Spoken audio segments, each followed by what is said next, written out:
I already know some of these Daybreakies are gonna click on this video and be like, what is this swamp creature of a person doing?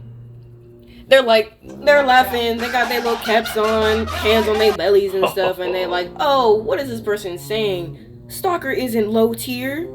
She's got so much capable for her. Okay. Then explain to me why a stealth killer gives the survivor certification when she's crouching for her crouch ability.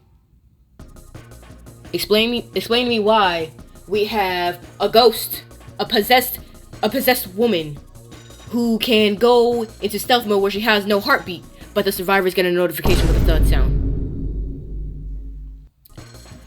I'm gonna get into some, not really deep territory, but like, I want y'all to understand my justification for saying that Stalker is more than likely, possibly, the weakest killer in the game.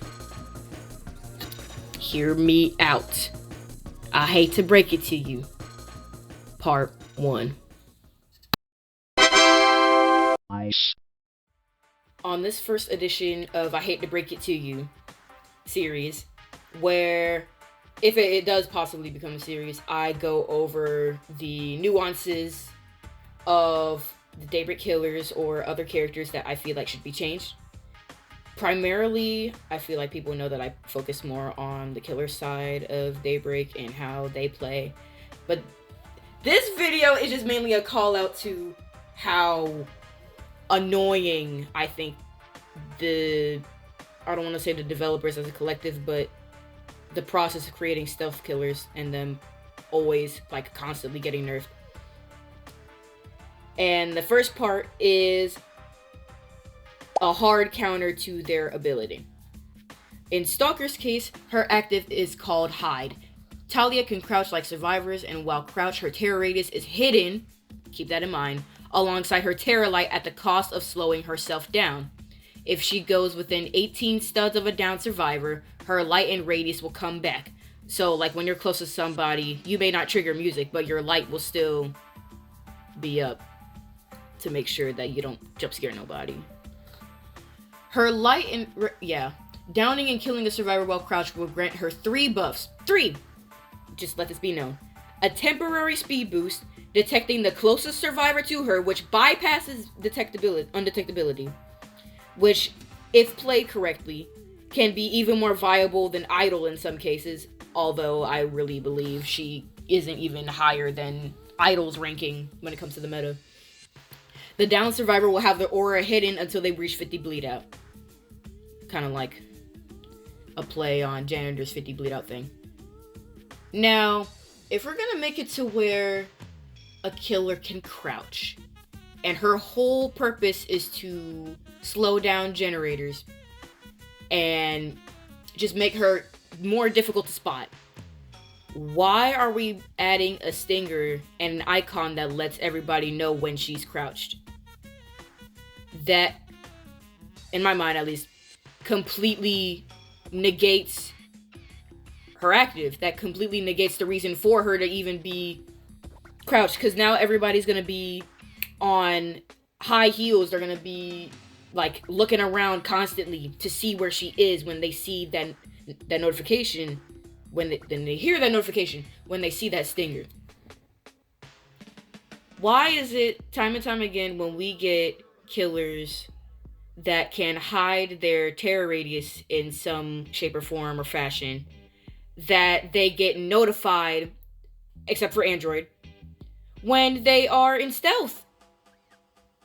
That makes no sense. They shouldn't even be a stealth class at that point. They would more than likely just be mobility or like anti-gen at that point.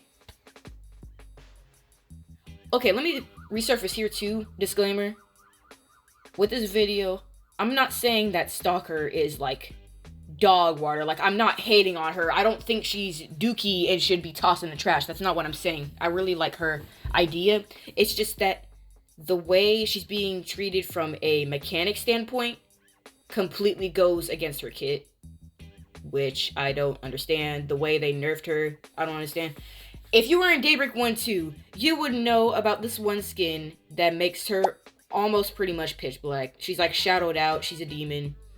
And in Daybreak 1, her eyes were completely black too. So now, I remember in Daybreak 1, people got mad about that.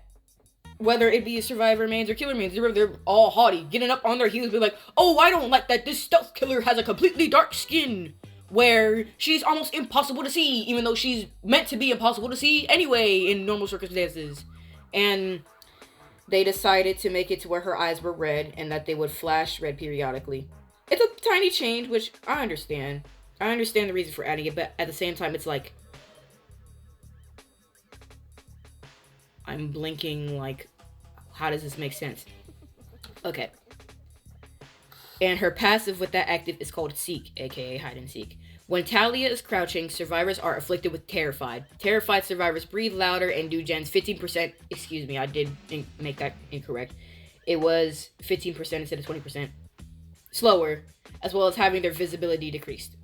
The visibility decrease isn't that much, but it's just enough for her, like, barely just enough for her to be able to creep on by in the corner of a survivor's, like, POV without them registering in their brain, oh snap, Talia's here, I need to run.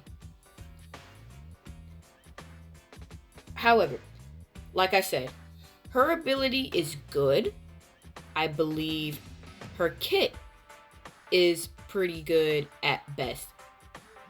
I just don't like the fact that we are demoting stealth killers by giving survivors notifications that they really shouldn't need. I feel that when it comes to characters like these, especially in an asymmetrical survival game, or maybe similar to a way DBD does it, like how DBD does it with Michael Myers, they shouldn't know that it's a stealth killer until they see them. There should be no notification or indicator that they're there, because that just generally makes them weaker. And that also makes them more passive towards these killers. They're like, oh, it's a stalker, I already know it, I'm gonna just keep an eye out. Yeah, but if they don't know about it until they start creeping up, everybody's like, oh snap.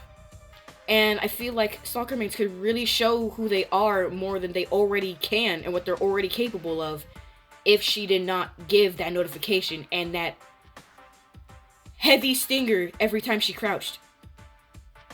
Again, it just doesn't make sense, but I don't want to repeat myself. And now, we're going to go into the logic of maps for the last bit. Stalker, I think it's all said and done that Stalker is better on closed maps. That's like, or small maps, that's like the known. Everybody knows that. It's a no-brainer. But like, if you really want to think about it in a different light, that's only really like 2 or 3 maps. Lakeview, which is the one you're seeing right now, wastewater treatment, and Haverhill. Even though it's like standard to bring a yawn on Haverhill just to counter Stalker even more than she already has been countered by the developers and the mechanics of the game. Not to be a nerd, but I'm just saying, I'm keeping it honest. The amount of closed maps we have compared to open is starkingly, I think that's the correct word, starkingly different. And like, she's not even viable in shifty because it's so wide. There's so much open space that, like, how are you gonna hide? How are you gonna go through hallways and scare people? There's no, especially with those giant loop areas in the actual, like, subway channel section, it just won't work. And can people make it work on large maps? Yes. But will it be extremely hard, and will you have to crouch pretty much 99% of the time, even during chase, while you're in a big map, say St. Anne's? Yes. Yes, you will. Will they change this? I honestly don't think they will. It provides a challenge, which I understand. But like I've been repeating 5 times on end, if you're going to make a stealth character, don't give the survivors a notification that they're in stealth. It completely ruins their active and just ruins the whole point of the fun in their kit. We're reducing the fun by doing that to them. But yeah, I wanted to keep this thing decently short. If you enjoy this, let me know. Maybe I'll do another one. I've just kind of been a little burnt out on Daybreak recently. It could probably come back to me, but seasons change, so does behaviors and stuff. But I just want to let y'all Daybreakians know I still love y'all, those who support me. We're like 70-ish, close to 1K, which is insane. I can't even believe it myself. And if I haven't said it again, I'm really trying to hit 3,000, if not 4,000 public watch hours. As I'm recording, I'm at 2,616. Oh, that was a massive vault. I really want to get monetized, and I cannot do it without your help. So if you heavily enjoy my content, I suggest, if you don't rewatch it, send it to your friends, send it to other Daybreakians you feel like would like it. Send it to people who you feel like would just like my opinion.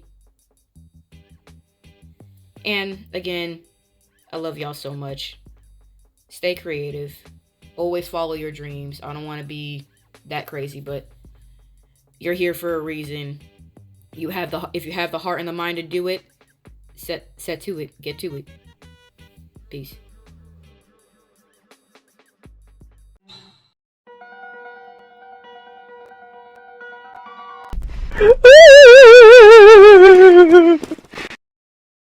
This is a certified classic.